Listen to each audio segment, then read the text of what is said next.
What's up everyone, I'm Gooshy, and in this video we're going to be going over a new charm that got added to the game, and this one is called Sarugami's Glare. We'll be going over what this does, how good it actually is, and in which situations it works best in. So if you're interested, stay tuned.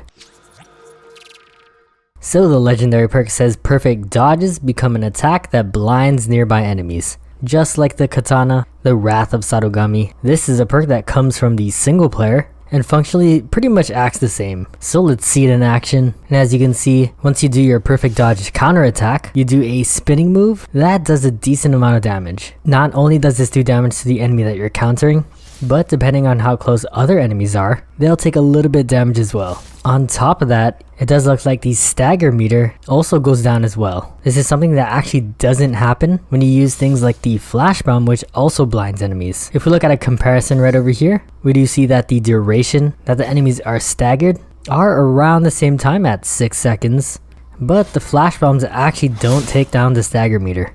And so this is actually something that is pretty unique to this charm. So next, let's hop into a nightmare and see how much of the stagger meter this actually takes down. And so as you can see, against this purple Oni Lord, it does around 1/3 of the stagger meter, but almost fully takes out the green spearman stagger meter. So to fully take out an Oni Lord stagger bar, it's definitely going to take a couple of dodge counterattacks to take it out fully. And as you can see from the gameplay, this is not that easy. And so this is where the downsides of this charm come in. Although dodges are pretty good, because you can use them against red unblockable attacks, in higher level activities, a lot of these unblockable attacks do have an area of effect. Because of this, dodging becomes a lot harder. There's still only a very few amount of moves that you can actually dodge. Not to mention that if you do successfully do the dodge with the counter attack, the attack animation is pretty long. It does leave you open to get hit by other attacks. And this is if you actually get that dodge off. Unlike perfect parrying, there are no perks to support it.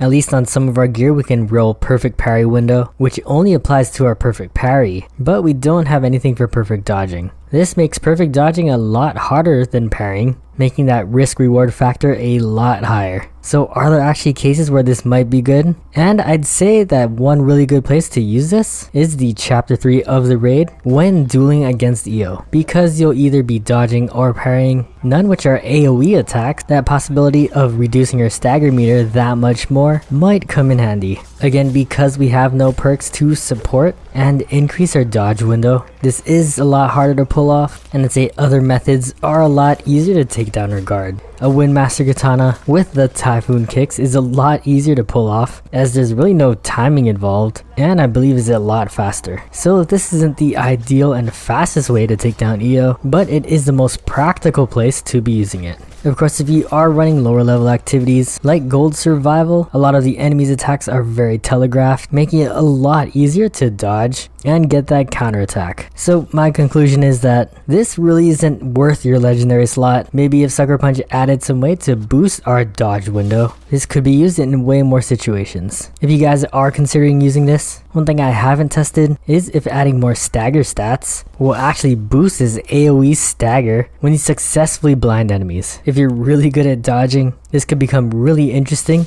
if used with the Stone Striker, which does a special attack which does extra damage to fully staggered enemies. But as always, let me know what you guys think about this charm down in the comment section down below. Do you guys find it interesting, or do you find it useless, or just straight up fun? If anything, I hope you guys learned something in this video. And as always, thank you guys for watching. Hope to catch you in the next one, and GG.